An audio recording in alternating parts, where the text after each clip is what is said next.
Hey everybody, Pastor Doug here. If I could just add to this weekend's message from Malachi chapter 4, Luke chapter 1, the Son of Righteousness rising with healing in its wings, probably what I would add is a little bit of the context. So Malachi apparently created or engineered that statement. Zechariah quotes it or references it, alludes to it in Luke chapter 1. So we really go back to Malachi. Other verses do also liken God in the Old Testament to his son. I think Malachi, though, is the one that creates that actual phrase. So we would want to go back to his context. There is a context to that verse. We really only looked at Malachi 4:2. I referenced 4:1 and 4:3 a little bit, but we really only chopped apart verse 2 and discussed it. But there is a larger context going back to 3:18, I think, where God has spoken to the people and said, I can't remember exactly what he says, but you've disrespected me or you've displeased me, something to that effect. And he says, you've said there's no value in following. They said, well, what have we done? He says, you've said there's no value in following me. This is Malachi's style. God will say something, Malachi records it. Malachi anticipates a response from the people. He records that, and then God goes on. This one is very different. This is the last one, picking up in 3:18. It's the last time we go through that cycle. And instead of God replying to the question that the people asked, we then get that little story where it says there's a group of people that covenant basically themselves to follow God, and God is aware of them. Then he goes into this discussion, and twice he uses this phrase, on the day when I act. And if I were going to, I wouldn't say if I were going to do it over, because what we had was a legitimate message.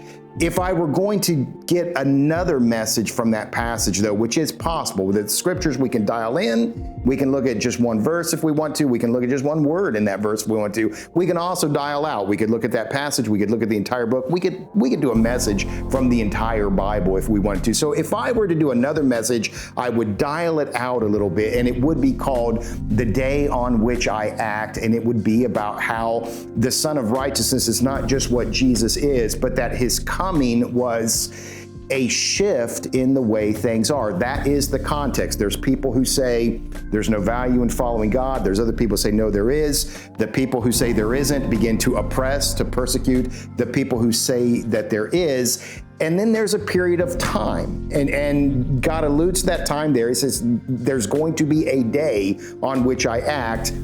Of course, reading between the lines there, that day had not happened yet.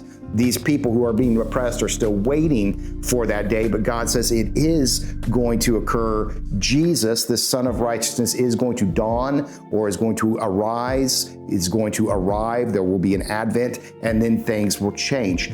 Today, we are living in a situation very much like that. Now, they were waiting for the first advent, and as I said in the message, he could be referring to the first advent, probably is, at least in part, but prophecy always has multiple fulfillments. It can mean multiple things at the same time. We today are waiting for a second advent. The light has dawned, it has arrived, we've seen it a little bit, we've experienced some of the changes, but there are still the faithless.